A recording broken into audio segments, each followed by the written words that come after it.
gabi sa inyong tanan and welcome to our new show, our mother-daughter bonding. It's gonna be our podcast. In our podcast, we will be discussing 3 things you are grateful for today. Sige, ikaw mauna nanay. Thankful ako kay paninlo ko sa piyak nga lote. Wow!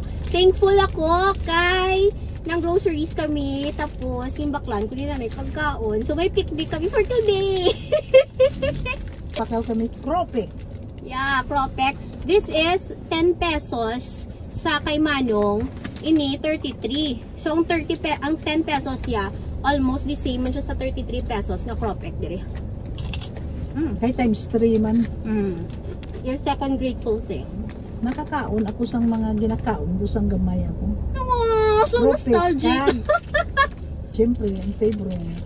Hopya. Cheers. Thankful man ako for today kay nakatulog ako sang bonggang-bongga. Nagmarason ako kagabi sang incognito.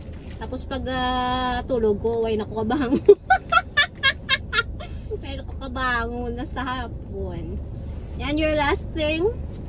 Naka-grooming ako sang 4 gid ka ido. Wow! And nga kung gid nga last but not the least, siyempre, ba ko naman si Mwagi na ini, naka-launch kita sa ating first episode of our mother-daughter podcast. Wala pa kita pangalan, pero basta it's a mother-daughter podcast. Instant! So thank you so much for joining us and happy eating! Bye!